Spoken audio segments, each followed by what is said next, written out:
على الرسول النبي الأمي الذي أرسله بالحق بشيرا ونذيرا وداعيا إلى الله بإذنه وسراجا منيرا سيدنا ومولانا أبي القاسم محمد وعلى أهل بيته الطيبين الطاهرين الغر الميامين المعصومين الذين أذهب الله عنهم الرجس وطهرهم تطهيرا.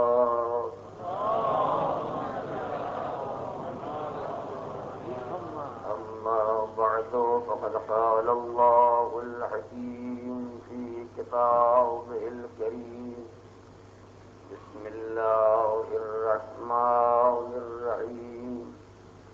لقد أرسلنا رسلنا بالبينات وأنزلنا معهم الكتاب والميزان ليقوم الناس بالقسط وأنزلنا الحديد فيه بأس شديد ومنافع للناس وليعلم الله من ينصره ورسله بالغيب إن الله قوي عزيز.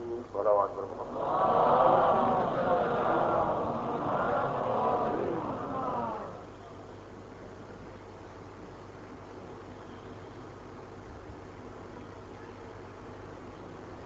شب عاشور محرم ہے.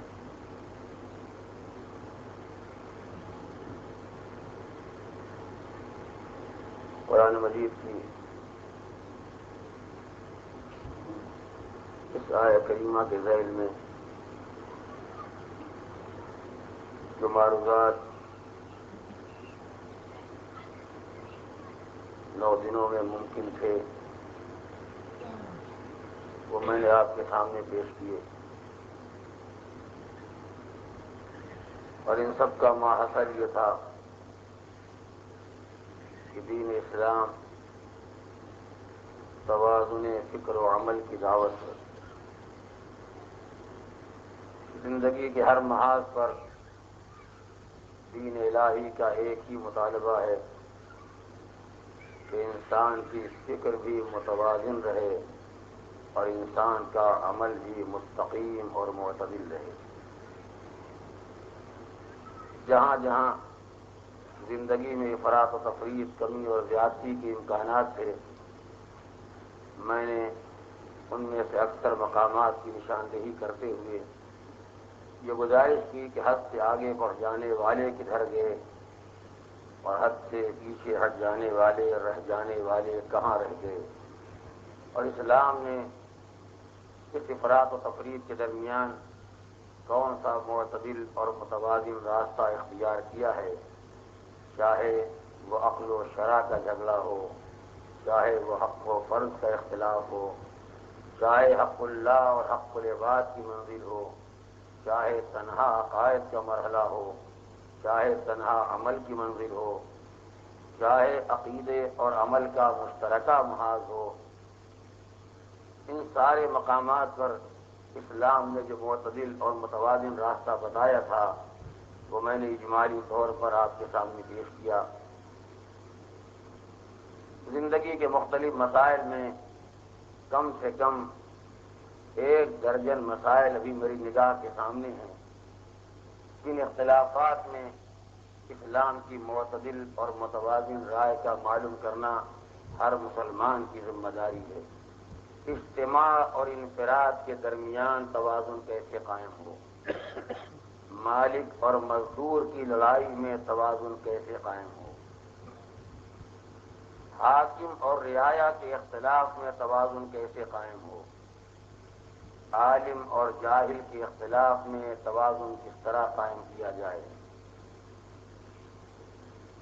اونچے اور نیچے طبقات، سفید اور سیاہ رنگ، نسلی اختلافات، ان سارے مسائل میں وہ کون سا خط مستقیم ہے جو اسلام نے اپنے چاہنے والوں کو بتایا ہے اور اس خط مستقیم پر ہر مسلمان کو چلنا چاہیے، یہ سارے مسائل تھے جن کو زیر بحث آنا چاہیے تھا اور میں ان کا تذکرہ نہ کر سکا۔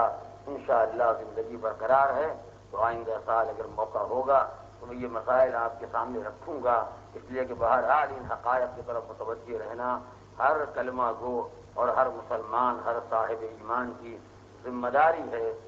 آج سلسلے بیان کو آگے بڑھانے کے لیے فقط ایک مسئلے کا تذکرہ کرنا چاہتا ہوں، اور وہ یہ ہے کہ اسلام نے فرض اور فطرت کے درمیان کس طرح توازن قائم کیا ہے۔ یہ انسانی زندگی کا بڑا حساس مسئلہ ہے، بڑا نازک معاملہ ہے، اس لیے کہ کچھ لوگ ایسے ہیں جو فطرت کے جذبات میں یوں ڈوب جاتے ہیں کہ انہیں فریضہ یاد نہیں رہتا، اور کچھ ایسے ہیں جن کے خیال میں احساس فرض اتنا قوی ہو جاتا ہے کہ وہ فطرت کو پامال کر دینا چاہتے ہیں۔ اسلام نہ اس بات کو گوارا کرتا ہے کہ فطرت کو پامال کر دیا جائے، اور نہ اس بات کو برداشت کرتا ہے کہ فریضے کو نظر انداز کر دیا جائے۔ میں چند منٹ آپ کے سامنے اس موضوع کے بارے میں گزارش کروں گا اور وہی باتیں عرض کروں گا جو آج کی رات سے مناسبت رکھتی ہوں، مگر دو ایک باتیں تمہیدی طور پر عرض کرنا ضروری ہیں، انہیں آپ اپنے ذہن میں محفوظ کریں۔ رات عاشور کی رات ہے، رات غم کی رات ہے۔ اس رات میں ائمہ اہل بیت علیہم السلام نے اپنے چاہنے والوں کو سب سے بڑی ہدایت دی ہے، یہ رات تمہارے آرام کرنے کی رات نہیں ہے، یہ رات تمہارے سونے کی رات نہیں ہے، اس لیے کہ یہ رات وہ ہے جب کربلا میں کوئی بچہ بھی محو آرام نہیں تھا، جب کربلا میں کوئی آرام کی فکر میں، کوئی سونے کی فکر میں نہیں تھا۔ لہم دویٌ کدوی النحل، خیام حسینی سے رات بھر تسبیح و تحلیل کی آوازیں بلند ہوتی رہیں۔ کیسا فرض و فطرت کا توازن تھا، کبھی مصلے پر آئے عبادت الہی کے لیے، کبھی تلوار اٹھائی سیقل کرنے کے لیے، کبھی قیام اصحاب میں فرزند رسول آئے اصحاب کے حالات کا جائزہ لینے کے لیے، کبھی مصروف تلاوت قرآن، مصروف عبادت الہی ہو گئے، تاکہ دنیا یہ پہچانے کہ اسلام نہ فطرت کو دبانا چاہتا ہے اور نہ فریضے سے غافل ہونے کی اجازت دیتا ہے۔ یہ رات ہمارے اور آپ کے لیے انہی دونوں باتوں کو جمع کرنے کی رات ہے، نہ فطرت کے تقاضے پامال ہونے پائیں، نہ فریضے سے انسان غافل ہونے پائے۔ جتنی دیر آپ اس فرش ادا پر رہ سکیں، محض بکا رہ سکیں، مصروف ماتم رہ سکیں، رہیں، اور یہ ایک فریضہ محبت ہے، اسے ادا کرتے رہیں۔ لیکن اگر آپ یہاں سے اٹھ کے اپنے گھر چلے جائیں یا مسجد میں چلے جائیں تو بیٹھنے کے لیے نہیں، گھر جائیں آرام کرنے کے لیے نہیں۔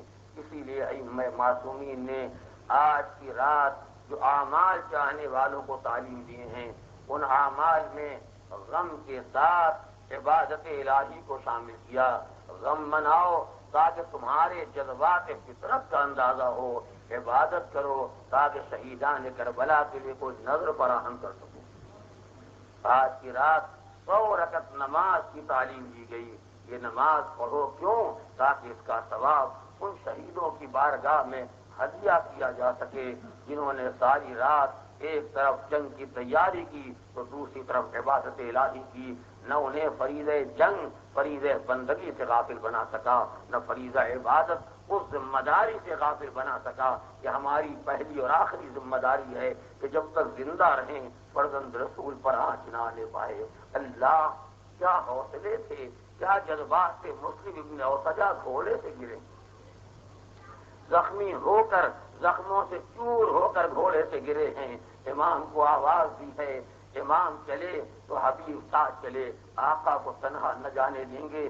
آئے مسلم کے سرانے بیٹھے، حسین نے ازراہ شفقت و محبت چاہنے والے کا سر اٹھا کے زانو پر رکھا، چاہنے والے نے آنکھیں کھولی، مولا کو دیکھا، حبیب کو دیکھا، آنکھیں چار ہوئی تو حبیب نے کہا مسلم یہ تو تمہیں معلوم ہے کہ تھوڑی دیر کے بعد میں بھی اسی منزل میں آنے والا ہوں، اس منزل تک تم پہنچ گئے ہو، لیکن اب بھی اگر کوئی وصیت کرنا چاہتے ہو تو وصیت کرو، میں وعدہ کرتا ہوں جب تک زندہ رہوں گا تمہاری وصیت پر عمل کروں گا۔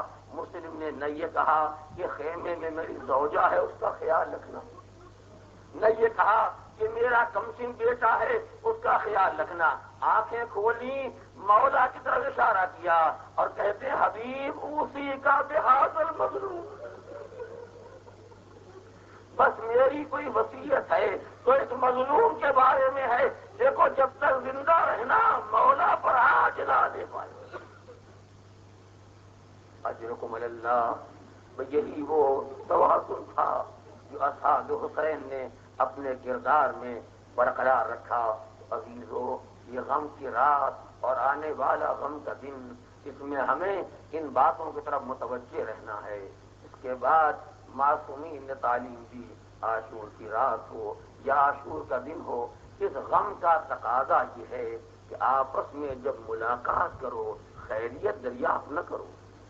اب نہ پوچھو آپ کا مزاج کیسا ہے، اب نہ پوچھو آپ کے بچے کیسے ہیں، اب نہ پوچھو آپ خیریت سے ہیں یا نہیں ہے، جب ملاقات کرو تو ایک دوسرے کو پرسا دو، جب ملاقات کرو تو ایک دوسرے کو تعزیت پیش کرو، اس لیے کہ اب وہ وقت نہیں رہ گیا کہ تم کو اپنے بچوں کی فکر ہو، یہ وقت نہیں ہے کہ تم کو ایک دوسرے کے گھر والوں کی فکر ہو، آپ کے بچے کیسے ہیں، آپ کے گھر والے کیسے ہیں، ان کی کیا فکر ہے، ذہن کو ادھر لے جاؤ، سوچو وہاں بچوں کا کیا عالم ہے، سوچو وہاں بیویوں کا کیا عالم ہے۔ لہٰذا جب ملاقات کرو تو ایک دوسرے کو تعزیت پیش کرو، ایک دوسرے کو پرسا دو۔ یہ پرسا دینے کے معنی کیا ہیں، تعزیت پیش کرنے کے معنی کیا ہے؟ دنیا کا قاعدہ ہوتا ہے کسی کا باپ مر گیا تو لوگ اس کو پرسا دینے کے لیے آئیں گے، کسی کا بھائی مر گیا لوگ اسے تعزیت پیش کریں گے، کسی کا عزیز مر گیا لوگ اسے پرسا دیں گے، اور امام نے کیا کہا، جب ملاقات کرو سب ایک دوسرے کو پرسا دیں گے۔ نہیں آپ متوجہ ہوئے کہ مولا نے کیا سمجھایا ہے، سب ایک دوسرے کو پرسا دو، آپ مجھے تعزیت پیش کریں میں آپ کو پرسا دوں، کیوں؟ اس لیے کہ دنیا میں یہ ہوتا ہے ایک کا باپ مر گیا دوسرا تعزیت پیش کرنے کے لیے آیا، ایک کا بھائی مر گیا دوسرا پرسا دینے کے لیے آیا، مگر یہاں کسی ایک کا کوئی نہیں مرا، کوئی ایک سوگوار نہیں ہے، کسی ایک کے گھر میں مصیبت نہیں آئی ہے کہ باقی پرسا دینے والوں سب پرسا دو ایک دوسرے کو، تاکہ سب کو احساس پیدا ہو کہ ہم سب یتیم ہو گئے۔ امام کسی ایک کا باپ نہیں ہوتا، ساری امت کا باپ ہوتا ہے، سب ایک دوسرے کو تعزیت پیش کرو تاکہ سب کو احساس پیدا ہو ہم بھی سوگوار ہیں، آپ بھی سوگوار ہیں، ہم بھی غم منانے والے ہیں، آپ کے سر پر بھی وہی مصیبت کا پہاڑ ٹوٹا ہے جو ہر صاحب ایمان کو احساس ہوتا ہے، ہر صاحب ایمان کو یہ احساس ہونا چاہیے کہ آج کون سی مصیبت کا وقت آیا ہے۔ اس کے بعد اتنے ہی پر اکتفا نہیں کی گئی بلکہ کہا گیا اپنا وہ حلیہ بناؤ، وہ طریقہ اختیار کرو جو سوگواروں کا انداز ہوتا ہے، جو یتیموں کا انداز ہوتا ہے، تاکہ معلوم ہو امام دنیا سے گیا تو قوم یتیم ہو گئی، امام دنیا سے رخصت ہوا تو گویا سر سے باپ کا سایہ اٹھ گیا۔ اسی لیے کہا گیا گریبان کھلا رہے آستینیں الٹی رہے، جو سوگواروں کا طریقہ ہے وہ طریقہ اختیار کیا جائے، مگر ان سارے جذبات کے درمیان خبردار اپنے فریضے سے غافل نہ ہونا، خبردار اپنے فریضے سے غافل نہ ہونا، یہ بڑا اہم مسئلہ ہے جس کی طرف میں پھر آپ کو اشارہ کرنا چاہتا ہوں تاکہ آپ کے ذہن میں یہ بات رہے۔ مجھے کل اور پرسوں بہت سے لوگوں نے مجھ تک یہ خبر پہنچائی اور بہت سے لوگوں نے شکایت کی کہ ہماری مجالس میں، عورتوں کی مجالس میں اور مردوں کی مجالس کے وقت کچھ عورتیں جو بظاہر ہمارے کیمپ کی نہیں ہیں دوسرے کیمپ کی ہوں گی، ورنہ ہمارے یہاں کی عورتیں اس عالم میں، اس حلیے میں، اس انداز سے کبھی خفِ اذا کے لیے نہیں آ سکتی ہیں۔ غالباً کچھ اجنبی عورتیں ہیں جن کا عالم یہ ہے کہ نہایت ہی نامناسب لباس، سر کے بال بکھرے ہوئے، میک اپ کیے ہوئے، اپنے کو بناؤ سنگار میں ڈبوئے ہوئے اس انداز سے ہماری مجالس میں شرکت کرنے کے لیے کچھ عورتیں آ جاتی ہیں۔ یہ عورتوں کی ذمہ داری ہے، یہ ذمہ داروں کی ذمہ داری ہے کہ ایسے تمام افراد کو آنے سے روکے جو ہمارے لیے باعث بدنامی ہوں، جو ہمارے لیے باعث ننگوار ہوں، ہمارے لیے باعث ذلت ہوں، اس لیے کہ دوسرے لوگ نہیں پہچانتے ہیں کہ یہ ہمارے گھر کی عورتیں ہیں یا دوسرے گھروں سے نکل کے ہمارے فرض ادا کو بدنام کرنے کے لیے آ گئی ہیں۔ ہماری ذمہ داری ہے کہ ہم اس فرض کے تقدس کو محفوظ رکھیں، ہماری ذمہ داری ہے کہ ہم اس فرض کی عظمت کو محفوظ رکھیں۔ اور ایسا یہ سنا گیا ہے کہ ایسی عورتیں اپنی بے غیرتی پر، اپنی بے حیائی پر، اپنی بے حجابی پر، اپنی بے شرمی پر پردہ ڈالنے کے لیے مسکرا کے یہ کہتی ہیں جب بیویوں کا پردہ نہ رہ گیا تو ہمارا پردہ کیسا؟ آپ یقین کریں آل محمد کو بدنام کرنے کے لیے اور آل محمد پر الزام لگانے کے لیے اس سے بڑا کوئی الزام نہیں ہو سکتا۔ کون بیوی تھی، کون سیدانی تھی جس نے اپنا پردہ چھوڑ دیا تھا؟ کون بیوی تھی آل محمد کے گھرانے میں جس نے چادر اتار دی تھی؟ کون تھی جس نے اپنا پردہ نہیں رکھا تھا؟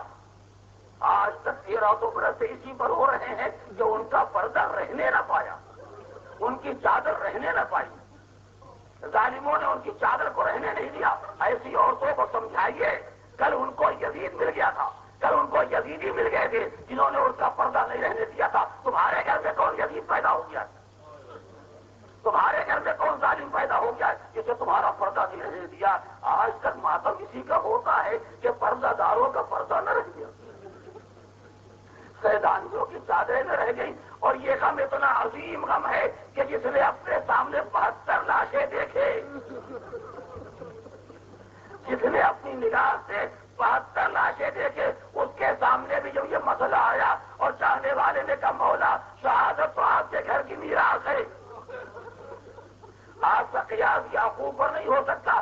یعقوب نے پہلا غم یوسف کا دیکھا تھا، مگر آپ کے گھرانے میں تو شہادت بطور میراث چلی آ رہی ہے۔ تو بیمار امام نے تو آپ سے یہی کہا تھا کہ شہادت میراث ہے، مگر کیا یہ بھی میراث ہے کہ ماں بہنوں کے کھلے ہوئے سر، تماشائیوں کا مجمع، اور ہمیں نرخ آدھا میں بنوائیوں کے درمیان سے گزارا جائے اور منادی آواز ہی سب آیا من بنا رسول اللہ۔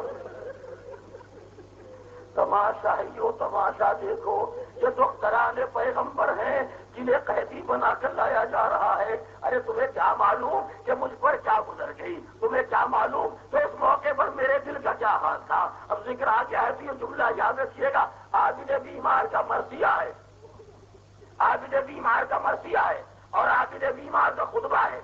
جب یزید کے دربار میں خطبہ دیا تو فرمایا شہادت ہماری عزت ہے، شہادت ہماری کرامت ہے، کرامتنا من اللہ شہادہ، کرامت ہے ہماری، عزت ہے ہماری، سربلندی ہے ہماری شہادت۔ تو شہادت کو بیمار نے اپنے خطبے میں، اپنی تقریر میں عزت کا، سربلندی کا، سربراہی کا، مگر جب قافلے کو لے کے شام کے بازار میں پہنچے تو مرثیہ بڑا اوقات و ذلیل، مجھے بڑی ذلت کے ساتھ لایا گیا، مجھے بڑی ذلت کے ساتھ گھیٹ دلایا گیا۔ یعنی شہادت ہمارے لیے عزت ہے، کرامت ہے، مگر یہ بہرحال ہمارے لیے ذلت ہے کہ ہم ماں بہنوں کے قافلے کو لے کے اس عالم میں آئے، یہ قافلہ سالار مجھے بنایا جائے اور سیدانیوں کے سروں پر چادریں نہ رہ جائیں۔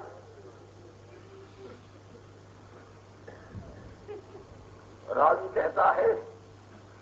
کہتا ہے کہ لٹا ہوا قافلہ جب کوفے کے بازار میں پہنچا تو میں نے دیکھا کہ سارے شہیدوں کے سر نو کے نیزہ پر ہیں،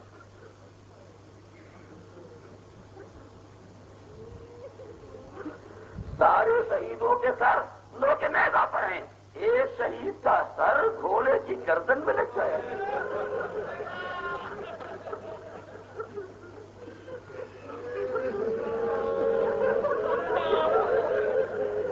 میں ان تذکروں کا بھی نہیں دہرانا چاہتا تھا، مگر ہم ذکر آ گیا ہے تو اس غم کو آپ پہچانے۔ ایک شہید کا سر گھوڑے کے گردن میں آویزہ کیا گیا ہے، میں آگے کچھ نہ کہوں گا، آپ کے تصور کے حوالے کرتا ہوں۔ دیکھنے والا بے چین ہو گیا، بے چین ہو گیا۔ اس انسان کو اس آدمی کے پاس آیا جس نے گھوڑے کی لجام پکڑ رکھی تھی، کہا یہ بتا یہ کس شہید کا سر ہے؟ سارے سر لو کے نیزہ پر ہیں، اسے لو کے نیزہ پر کیوں نہیں نصب کیا گیا ہے؟ کیا مجھے کچھ نہیں معلوم ہے؟ اس قافلے کے قافلہ سالار ہے، اس قافلے کا قافلہ سالار ہے۔ جو پوچھنا چاہتے ہو جا کے اس سے پوچھو، شاید وہ بتا سکے۔ میں تو اتنا جانتا ہوں کہ جب سر کو لو کے نیزہ پر رکھا جاتا ہے تو ٹھہرتا نہیں ٹھہرتا نہیں ہے۔ پوچھنے والا بے قرار ہو کے عابد بیمار کے قریب آیا، کہا اے قیدی میرا ایک سوال ہے، میں نے یہ سنا کہ یہ سر لو کے نیزہ پر ٹھہرتا نہیں ہے، اس لیے گھوڑے کی گردن میں آویزہ کیا گیا ہے، آپ یہ بتائیے سر کیوں نہیں ٹھہرتا؟ یہ کس کا سر ہے؟ یہ کس کا سر ہے؟ یہ سر لو کے نیزہ پر کیوں نہیں ٹھہرتا؟ میں یہ سننا تھا بیمار کے جذبات اب کیسے قابو پایا جائے؟ آنکھوں میں آنسو بھر آئے، بے چین ہو کے کہا بھائی یہ میرے چچا کا سر ہے، چچا کی غیرت گوارا نہیں کرتی کہ لوگ کے نیزہ پر جا کے پشت ناکہ پر سیدانیوں کو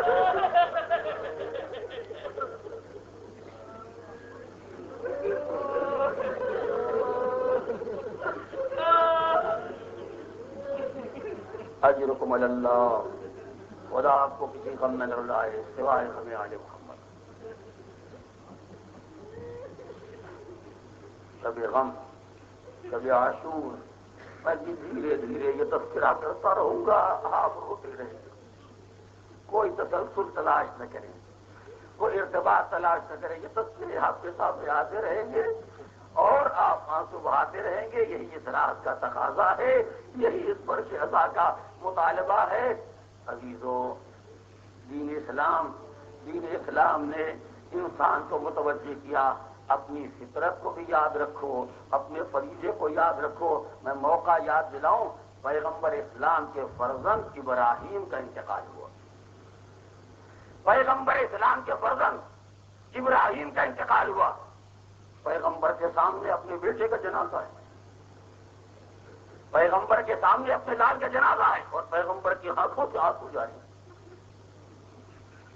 سوچے وہ لوگ جو تقاضا فطرت نہیں پہچانتے، پڑھے جا کے کتابیں وہ لوگ جو ہم سے پوچھتے ہیں کیوں روتے ہو، ہم سے پوچھتے ہیں کیوں آنسو بہاتے ہو، چاہے کتابیں پڑھیں۔ سرکار دو عالم کے فرزند ابراہیم کا انتقال ہوا اور سرکار کی آنکھوں سے آنسو جاری ہیں۔ آج ہی کی ذہنیت رکھنے والا کوئی رہا ہوگا جس نے پڑھ کے جا کے پیغمبر سے کہا آپ تو پیغمبر ہیں، آپ نبی ہیں، آپ رسول خدا ہیں، آپ رو رہے ہیں، آپ رو رہے ہیں۔ پیغمبر نے فرمایا کیا نبی خدا انسان نہیں ہوتا؟ کیا اس کے پہلو میں دل نہیں ہوتا، کوئی پتھر ہوتا ہے؟ یا تم نے کیا کہا؟ ان العین لتدمع وان القلب لیحزن، اگر دل ہوگا تو رنجیدہ ہوگا، اگر آنکھ ہوگی تو آنسو بہیں گے۔ جس کے ہاں رنج نہ ہو سمجھو سینے میں دل نہیں پتھر ہے، جس کی آنکھوں سے آنسو نہ بہے وہ آنکھ کہے جانے کے قابل نہیں ہے۔ اور جب ایک ابراہیم کا جنازہ دیکھا، ایک ابراہیم کا جنازہ دیکھا اور پیغمبر جیسا صابر مسلسل آنسو بہا رہا ہے۔ ابراہیم کو آپ پہچانتے ہیں؟ ابراہیم فرزند پیغمبر کو پہچانتے ہیں؟ جو نہیں پہچانتے میرے سننے والے کو پہچانے۔ نبی کی آغوش میں ایک طرف ابراہیم ہے اور نبی کے پہلو میں ایک طرف حسین ہے۔ وحی الہی آئی، جبریل امین نے آ کے عرض کی خدا کے حبیب پروردگار کہتا ایک کو اپنے پاس رکھیں، ایک کو ہمارے یہاں لیں، دونوں آپ کے پاس نہ رہیں گے، ایک نعمت آپ کے گھر رہے گی اور ایک ہمارے گھر واپس کر دیے۔ پیغمبر اسلام نے کہا اگر مشیت پروردگار یہ ہے یہ دونوں نہ رہیں گے تو جبریل ابراہیم کو لے جاؤ، ابراہیم کو لے جاؤ، اس لیے کہ ابراہیم میرا بیٹا ہے، ابراہیم میرا بیٹا ہے، یہ دنیا میں نہ رہ جائے گا تو مجھے دکھ ہوگا، تنہا مجھے رنج ہوگا، مگر حسین میری زہرا کا لال، حسین علی کا نور نظر ہے، حسین مجھ سے ہے، میں حسین سے ہوں، اس سے بقائے دین وابستہ ہے، اس سے بقائے اسلام وابستہ ہے۔ میں چاہتا ہوں یہ باقی رہے تاکہ میرا دین باقی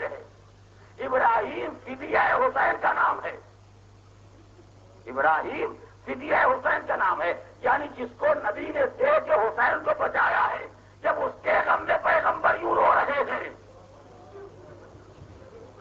تو جب حسین دنیا میں نہ رہ جائیں تو نبی کا کیا عالم ہوگا، یہ کسی کو نہ معلوم ہوتا۔ جب آج عاشور کا دن آیا اور دوپہر کے وقت جناب ام سلمہ صحیح ترمذی کی روایت ہے، جناب ام سلمہ خواب کے عالم میں بستر پر لیٹی ہوئی ہیں، ایک مرتبہ آنکھ جو کھلی تو عجب منظر خواب میں دیکھا کہ جیسے سرکار دو عالم آئے ہیں، سر کے بال بکھرے ہوئے ہیں، گریبان پھٹا ہوا ہے۔ اے خدا کے حبیب، یہ آپ کا کیا عالم ہے؟ تو ام سلمہ سو رہی ہو، میں لٹ گیا تم سو رہی ہو، میرا بھرا گھر اجڑ گیا۔ ارے حضور یہ کیا عالم ہے؟ کیا میں کربلا سے آ رہا ہوں، میرا حسین مارا گیا۔ اجرکم اللہ، نبی دنیا سے جانے کے بعد غریبان چاٹ کر کے آنسو بہائے اور مسلمان پوچھے گا میں حسین سے کیوں رو رہے ہوں؟ مسلمان یہ سوال اٹھائے کہ میں حسین میں کیوں رو رہے ہو؟ کیا صحیح ترمذی کوئی کتاب نہیں ہے؟ کیا کوئی صحیح کتاب نہیں ہے؟ کیا سرکار دو عالم کے یہ ارشادات گرامی جن کی طرف پیغمبر نے اس دنیا سے بظاہر جانے کے بعد متوجہ کیا؟ ام سلمہ نے یہی خواب دیکھا، ابن عباس نے یہی خواب دیکھا۔ سرکار دو عالم نے کہا آج قیامت کا دن ہے، میں کربلا سے آ رہا ہوں، میرا گھر اجڑ گیا، میرا حسین مارا گیا، میرے حسین کے چاہنے والے اصحاب انصار اولاد سب قربان ہو گئے۔ پیغمبر کا میں حسین منا رہے ہیں، مسلمان کیسے نہ منائے گا؟ کیا غفلت عالم اسلام کی ہے؟ یہ شب عاشور کا بھی کسی کو اندازہ نہیں ہے، روز عاشور کا بھی کسی کو احساس نہیں ہے، نبی کے گریے کا خیال نہیں ہے، فرزند رسول کی شہادت کا احساس نہیں ہے، اور اس کے بعد اگر کسی کو احساس پیدا ہو جائے تو اس سے یہ پوچھا جائے کیوں رو رہے ہو؟ سوال تو ان سے ہونا چاہیے جو نہیں رو رہے۔ اگر سنت پیغمبر کے اتباع کرتے ہو تو نبی روئے تو کیوں نہ روئے؟ پیغمبر نے غم منایا تو مسلمان نے کیوں غم نہیں منایا؟ اس لیے کہ مسلمان تو سنت پیغمبر پر عمل کرتا ہے، سیرت سرکار دو عالم پر عمل کرتا ہے۔ کیوں یہ آنسو نہیں بہتے ہیں؟ کیوں یہ غم نہیں منایا جاتا؟ اس کے بعد اب ڈھونڈا جاتا ہے یہ طریقہ غم کہاں لکھا ہوا ہے؟ کوئی طریقہ کہیں نہ ڈھونڈا گیا، نہ قرآن میں نہ حدیث میں، فقط طریقہ غم تلاش کیا گیا۔ مکہ مکرمہ سے حجاج کرام کے قافلے آ رہے ہیں، لوگ استقبال کے لیے گئے، جھنڈے ہاتھ میں ہیں، دروازوں پر پرچم نصب کیے گئے ہیں، نام لکھے گئے ہیں، مبارکباد لکھا گیا ہے کہیں قرآن میں لکھا ہوا؟ ہے کہیں قرآن میں لکھا ہوا کہ حاجی صاحب پلٹ جائیں تو دروازے پر جھنڈا لگا دینا؟ کہیں لکھا ہوا ہے؟ کیوں نہ کیا جاتا ہے؟ یہ جھنڈے کیوں نصب کیے جاتے ہیں؟ استقبال کا یہ طریقہ کہیں قرآن میں لکھا ہے کہ حدیث میں لکھا ہے؟ سب یہ کہیں گے استقبال ہم کرتے ہیں، طریقہ جو ہمارے یہاں رائج ہے وہ طریقہ اختیار کیا جاتا ہے۔ جب خوشی کے مواقع آتے ہیں تو کوئی طریقے نہیں ڈھونڈتا ہے قرآن میں کہاں لکھے۔ جب ہمیں حسین کا معاملہ آتا ہے تبھی قرآن الجھا جاتا ہے، تبھی قرآن میں طریقے ڈھونڈے جاتے ہیں۔ غم منانا یہ مسلمان کی ذمہ داری ہے، طریقے غم میں تم آزاد ہو، جیسے چاہو غم مناؤ، بس خلاف شرع کوئی کام نہ ہونے پائے۔ ہم اس کا اہتمام کرتے ہیں، ہم اس کا خیال رکھتے ہیں، کوئی کام خلاف شریعت نہ ہونے پائے۔ اب یہ اور بات ہے اگر کوئی غم منانا ہی نہیں جانتا تو وہ کیا جانے حدود غم کیا ہے، وہ کیا جانے کہ غم کا طریقہ کیا ہوتا ہے۔ اس لیے کبھی ایک آنسو نہ بہایا ہو وہ تو ایک قطرے خون بہتے ہوئے دیکھے گا شاید آدمی مرنے والا، دو چار قطرے خون کے اگر کہیں نکلتے دیکھے تو سب کے دل میں درد شروع ہو گیا، یہ تو ہلاکت ہے۔ ہم نے تو آج تک کسی کو ہلاک ہوتے نہیں دیکھا، ہم نے تو آج تک کسی کو مرتے نہیں دیکھا، بلکہ ہاں اتنا دیکھا کہ جنہوں نے اتنا خون بہا دیا وہ ہلاک نہیں ہوئے، جنہوں نے دیکھا وہ ہو گئے، وہ دیکھ دیکھ کے مرے جا رہے ہیں، یہ آنسو بہا کے نہیں مرے، یہ خون بہا کے نہیں مرے۔ کاہے کی ہلاکت ہے؟ کس بات کی ہلاکت ہے؟ کہاں خطرہ پیدا ہو گیا؟ کس کی زندگی خطرے میں پڑی ہوئی؟ کون مرا جا رہا ہے؟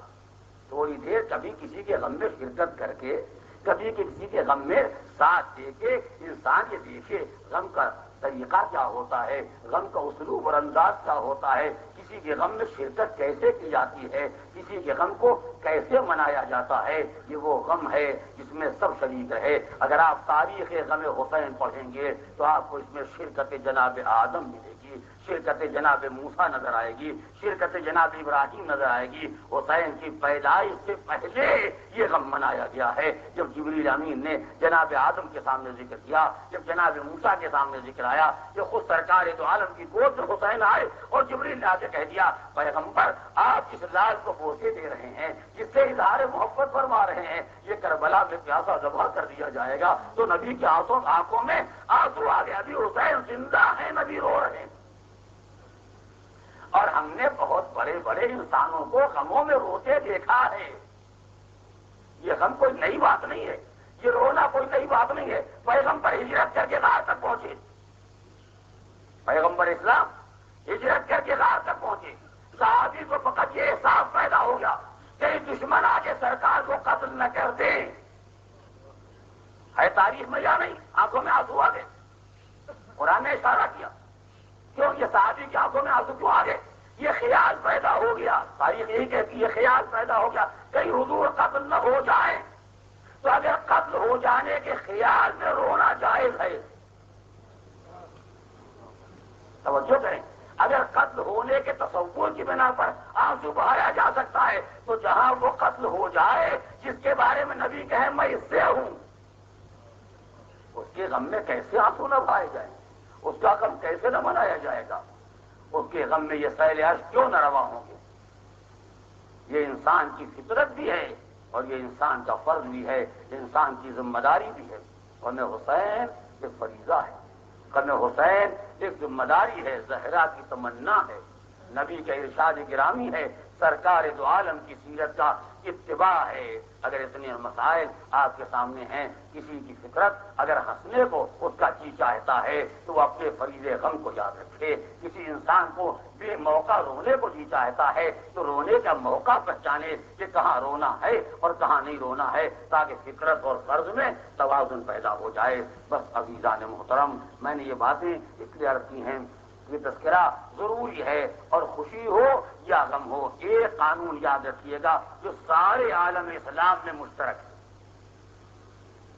مسلمانوں کی ہر فقہ میں اور حدیث کے ہر مجموعے میں آپ کو سرکار دو عالم کا یہ اعلان ملے گا کہ حضور نے اعلان کر دیا کل شیء مطلق حتی یرد فیہ نہیں، تمہیں ہر چیز میں آزاد رکھا گیا ہے جب تک ہم منع نہ کر دیں، ہر چیز میں تم کو آزاد رکھا گیا ہے جب تک ہماری طرف سے کوئی ممانعت نہ ہو جائے۔ یہ ایک عام اعلان ہے جو آپ کو حدیث کی کتابوں میں ہر جگہ ملے گا، ہر جگہ ملے گا کہ سرکار دو عالم نے ایک قانون بنایا ہے، جب تک کسی بات سے ہم منع نہ کر دیں اس وقت تک تم کو آزاد چھوڑا گیا ہے۔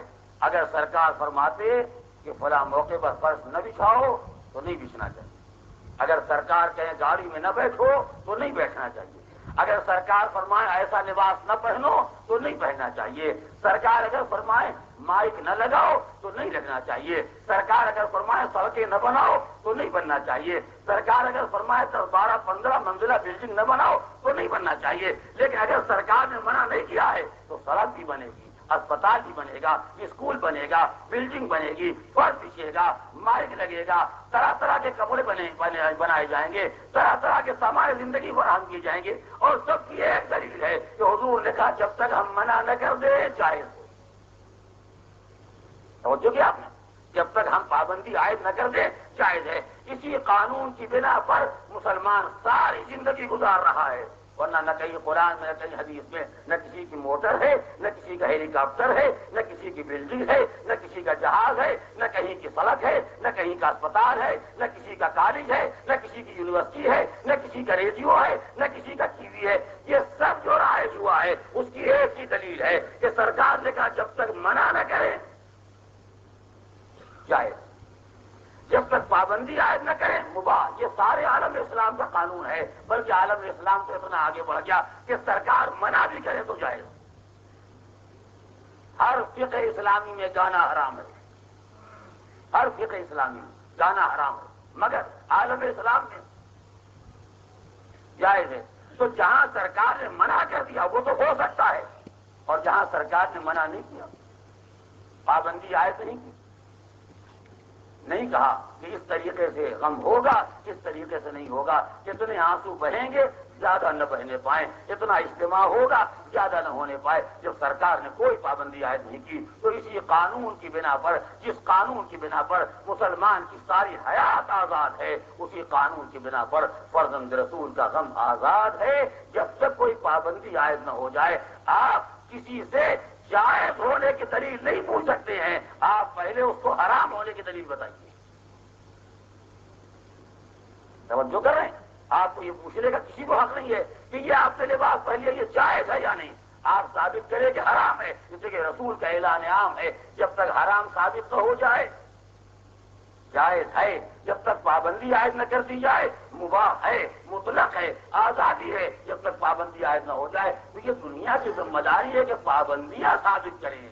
آزادی کے بارے میں کسی کو پوچھنے کا حق نہیں ہے۔ جس قانون سے ہر مسلمان کی زندگی آزاد ہے، اسی قانون سے شریعت کے حدود میں، قانون الہی کی حدوں میں غم اور غم کے طریقے آزاد رہیں گے۔ جب تک کوئی بات خلاف قانون الہی، خلاف قانون پیغمبر ثابت نہ ہو جائے، کسی کو نہ ٹوکنے کا حق ہے، نہ بولنے کا حق ہے، نہ اعتراض کرنے کا حق ہے۔ اتنی سی بات ہر آدمی کو یاد رکھنا چاہیے۔ پہلے حرمت کی ناجائز ہونے کی دلیلیں تلاش کرے دنیا، اس کے بعد پھر آگے گفتگو کرے۔ اس سے پہلے کسی کو بولنے کا حق نہیں ہے، ورنہ سرکار دو عالم کے قانون کی خلاف ورزی ہو جائے گی۔ بس عزیزان محترم، آپ نے فلسفہ غم کو پہچان لیا، آپ نے فطرت غم کو پہچان لیا، سرکار دو عالم کی سیرت کو دیکھ لیا، حضور کے مطالبے کو دیکھ لیا۔ اب اس کے بعد میں آپ کے سامنے وہ تذکرہ شروع کرنا چاہتا ہوں۔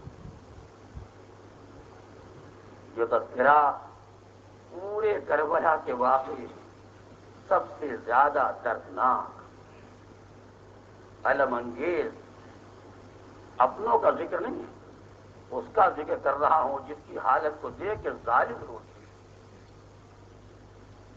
جس کی کیفیت کو دیکھ کے جلاد بے رحم ہوتی ہے، جن کو علی اکبر کی جوانی پر رحم نہ آیا، جنہیں قاسم کا لاشا پامال کرنے میں کوئی درد نہیں پیدا ہوا، جنہوں نے محمد کو نشانہ بنایا تو کوئی تکلیف نہیں پیدا ہوئی، مگر ہاں کربلا میں ایک مجاہد، ایک سپاہی، ایک شہید ایسا تھا کہ ادنا کی پیاس کا اظہار کر دیا تو اشکیاں منہ پھیر پھیر کر رونے لگی۔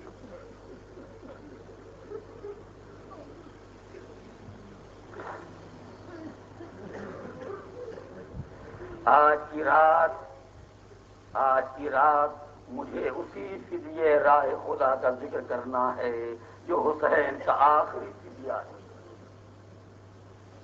جو فدیہ حسین مظلوم نے راہ خدا میں آخری فدیہ پیش کیا ہے۔ اور انشاءاللہ آپ مسلسل روتے رہیں گے اور بہت مصاب ہوں گے۔ میں اس کے چند نفسیاتی پہلو آپ کے سامنے رکھنا چاہتا ہوں۔ جب بھی آپ سوچتے رہیں گے، آنکھوں سے آنسو مسلسل جاری رہیں گے، کوئی اپنے آنسوؤں کو روک نہیں سکتا۔ ارے جس کا حال دیکھ کے جلاد روتی ہو، جس کا حال دیکھ کے بے رحم ظالم روتی ہو، اس کا تذکرہ سننے کے بعد اور چاہنے والے بے چین نہ ہو جائیں، چاہنے والے بے قرار نہ ہو جائیں، یہ ممکن نہیں ہے۔ وہ کون سا آخری فدیہ راہ خدا جو حسین نے پروردگار کی بارگاہ میں پیش کیا؟ وہ رباب کا 6 مہینے کا لال، رباب کا 6 مہینے کا لال علی اصغر، جس کو حسین نے سب سے آخر میں راہ خدا میں نظر کیا ہے۔ اور بعض علماء نے ایک عجیب فقرہ لکھا، حسین نے اپنی داستان مظلومیت کو مستند بنا دیا شہادت علی اصغر۔ اب کسی کو نہ لڑائی کا الزام لگانے کا حق ہے، نہ جنگ کا الزام لگانے کا حق ہے، اس لیے ہر ایک کے بارے میں جنگ کا خیال ہے کہ 6 مہینے کا بچہ میدان میں لڑنے کے لیے آیا۔ علی اصغر کی شہادت آخر میں، علی اصغر کا فدیہ آخر میں، اس کے بارے بعد علماء نے ایک جملہ لکھا کہ دستاویز طویل ہوتی ہے مگر مہر چھوٹی ہوتی ہے۔ بس اولاد والوں کو توجہ ہو جائے، دستاویز کتنی ہی طولانی ہو مگر آخر میں جو مہر لگائی جاتی ہے وہ مہر بڑی چھوٹی ہوتی ہے، مگر ساری دستاویز کو مستند بنا دیتی ہے۔ علی اصغر کی شہادت ایسی ہی شہادت،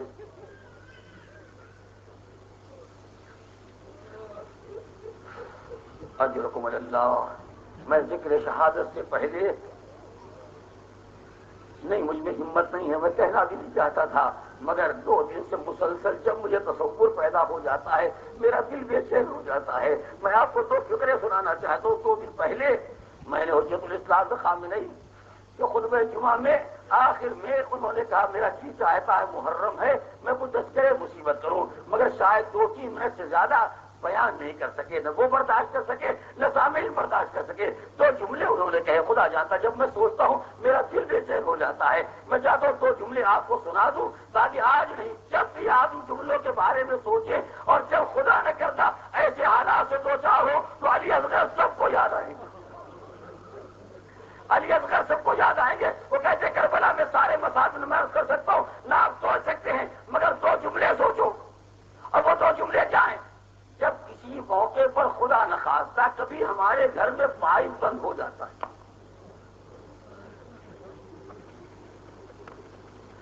نہیں ابھی لوگ سوچو میں کیا کہہ رہا ہوں، سوچو، احساس کو بیدار کرو۔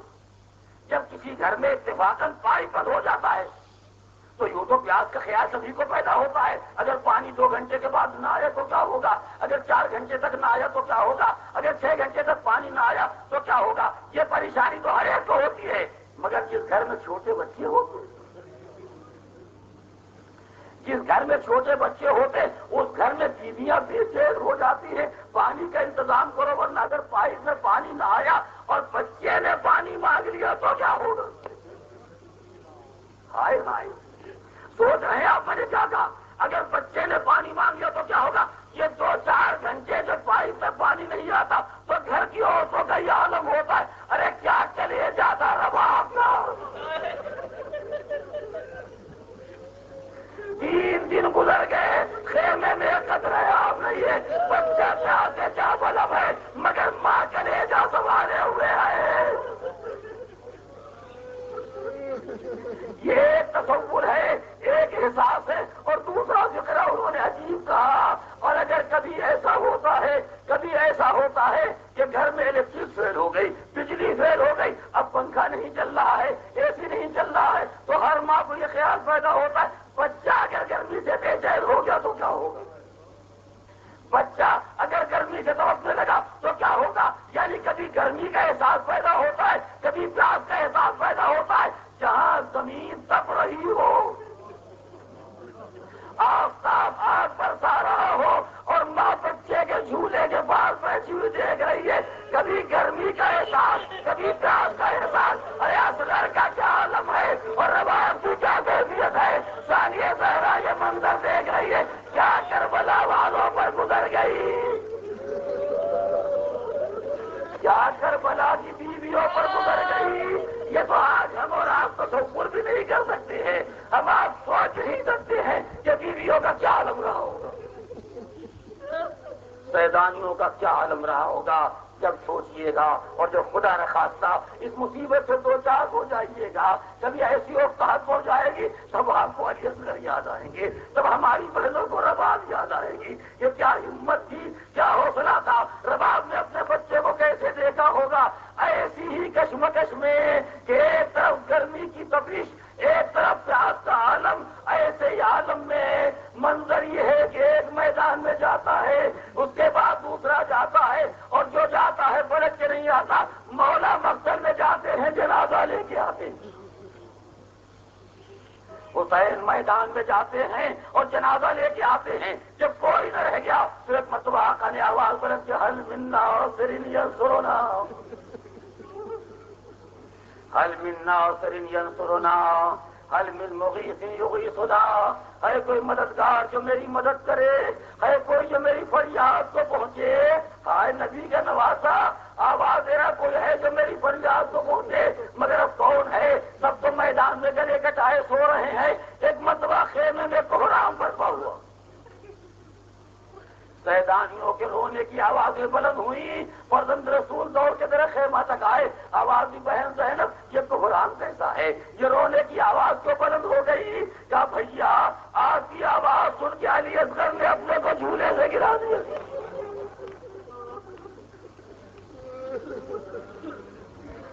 روئیں گے آپ، بہت روئیں گے بھیا، آپ کی آواز استغاثہ سن کے علی اصغر نے اپنے کو جھولے سے گرا دیا تو بہن لاؤ میرے بچے کو میرے حوالے کرو. کیا بھیا مگر اصغر کسی کی گودی میں آتے نہیں, اصغر کسی کی گودی میں جاتے نہیں ہیں. حسین آگے بڑھے, آئے گہوارے کے قریب آئے, بچے کو دیکھا اور نہ جانے باپ نے کیا کہا, کیا اشارہ کیا کون جانے, یا وہ باپ جانے جس نے کچھ کہا, یا وہ بیٹا جانے جو سمجھا. تو اتنا سب نے دیکھا کہ حسین نے ہاتھ پھیلائے اور علی اصغر عمر کے باپ کی گودی سے آ گئی. گویا اشارہ تھا بابا آپ کو مددگار چاہیے تھا, بابا آپ کو ناصر درکار ہے, میں اپنے پیروں سے جانے کے قابل نہیں تھا, اس لیے آپ کو زحمت دی کہ آئیے مجھے میدان میں لے چلیے. امام حسین نے بچے کو کلیجے سے لگایا.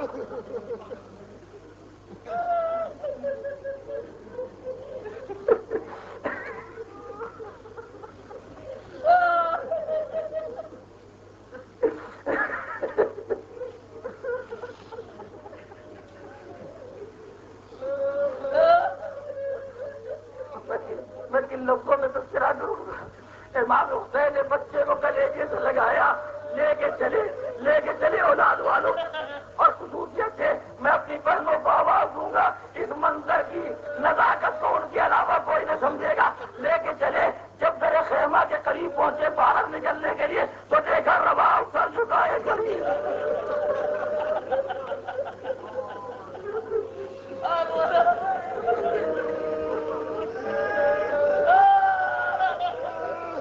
رباب سر جھکائے کھڑی ہے.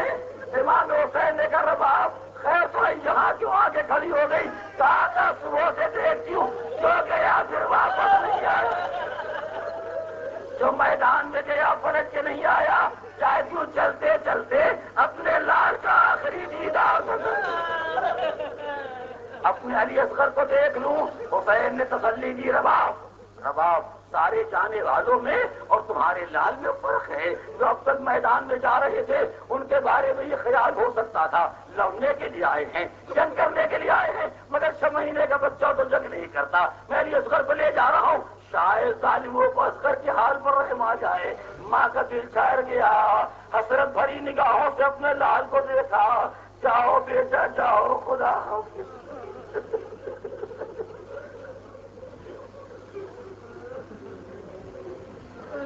جاؤ اصغر جاؤ, خدا کو سونپا. حسین لے کے خیمے سے برآمد ہوئے, ایک بلندی پر آئے, آ کے آواز قوم جب آکار اگر تیرے خیال ناقص میں میری کوئی خطا ہے تو 6 مہینے کا بچہ تو کوئی خطا نہیں کرتا. 6 مہینے کے بچے کی کوئی خطا نہیں ہے. میرا بچہ پیار سے جاں بلب ہے. اما فیکم مسلم, ارے کیا تم میں کوئی مسلمان نہیں ہے؟ کیا تم میں کوئی مسلمان نہیں ہے؟ اسلام نے کیا کہا ہے؟ کوئی پیاسا جاں بلب ہو پانی گراؤ. کیا تم میں کوئی مسلمان نہیں ہے؟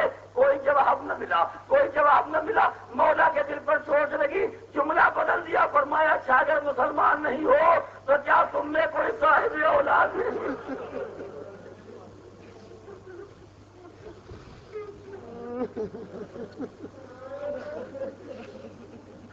کیا تم میں کوئی صاحب اولاد نہیں ہے؟ میرا بچہ پیاس سے جاں بلب ہے. کوئی جواب نہ ملا. فرمایا اصغر یہ میری بات نہیں سمجھتے, بیٹا یہ میری بات نہیں سمجھتے. اب تم ہی ان کو سمجھاؤ کہ کتنے پیاسے ہو. تم ہی ان کو بتاؤ کہ تمہاری پیاس کا کیا عالم ہے. پٹولا تو عالم تو نہیں رہیں گے. بیٹا تم سمجھاؤ. تو بات کا حکم ملا.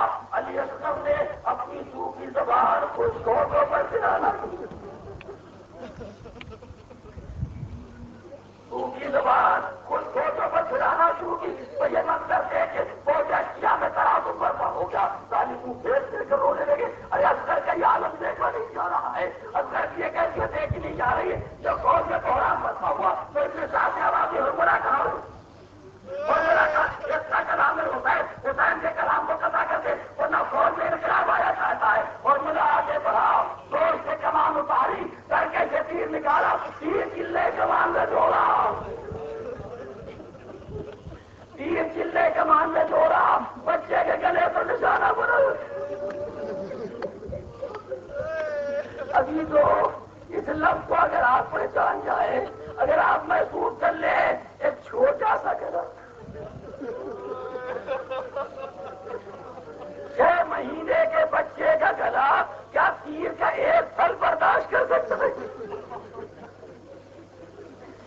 تیر کا ایک بل برداشت کر سکتا ہے کہ گائے کے تیرے سے شعبہ علی اصغر کے گلے کو نشانہ بنایا، مگر بہر حوصلہ علی اصغر تیر آگے گلے پر لگا، بچہ باپ کے ہاتھوں پر الجھ گیا اور باپ کے چہرے کو دیکھ کے مسکرا دیے، بابا گھبرائیے گا نہیں، بابا آپ پریشان نہ ہو، میں مسکرا کے دنیا سے جا رہا ہوں۔ وہ بیٹے کا حوصلہ تھا کہ گلے پر تیر لگا روئے نہیں، یہ باپ کا حوصلہ تھا بچہ ہاتھوں پر منقلب ہو گیا مگر ہاتھ کانپے نہیں، ہاتھوں میں راشا نہیں پیدا ہوا، علی اصغر کو سنبھالے ہوئے ہیں، علی اصغر کو سنبھالے ہوئے گلے سے چند قطرے خون،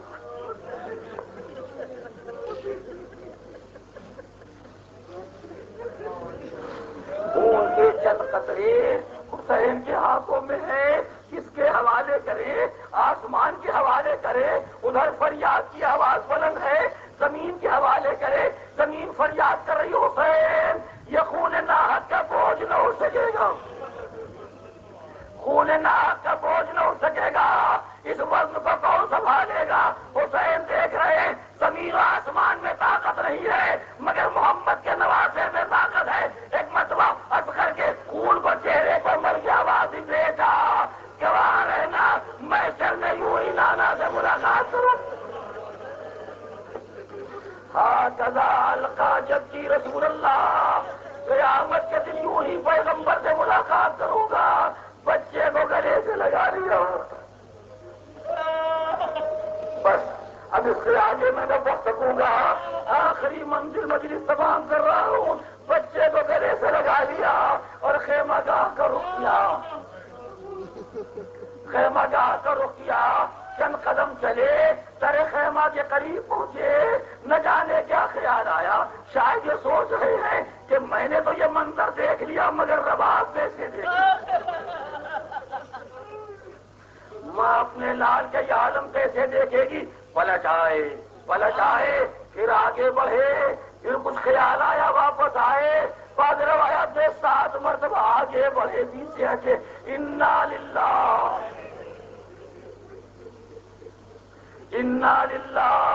و انا الیہ راجعون، رضم بقضائہ و تسلیما لامرہ، پروردگار حسین اسی تیری مرضی پر راضی ہے، ایک مرتبہ فرزند رسول نے فیصلہ کیا، اصغر کا کام تو تمام ہو چکا، رباب کو آخری دیدار سے تو محروم کیا جائے، بس ابھی تو متوجہ رہے، تیرے خیمہ کے قریب آئے، آگے آواز دی، رباب اپنے لال کو لے جاؤ، رباب اپنے لال کو لے جاؤ، میں نے روایت کا یہ انداز دیکھا کہ مولا کی آواز سن کے ادھر سے رباب چلی، ادھر سے سکینہ چلی، بس آخری جملے ادھر سے رباب چلی، ادھر سے سکینہ آگے بڑھی، سکینہ باپ کے قریب آئی، آگے قدموں سے لپٹ گئی، بابا رونے والوں سنو، قدموں سے لپٹ گئی، بابا اصغر کو پانی پلا کے لائے، کیا سکینہ کافی نہیں تھی؟ سکینہ کوئی جواب نہ دیا، رباب آگے بڑھی، لائیا کرنے لال بلائیے، رباب کا دامن الجھا، دیکھا کرے پر تیر کرنا، ارے میرے لال، مجھے نہیں معلوم تھا کیا مہینے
میرے جانی او پیارے علی اصغر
سے تو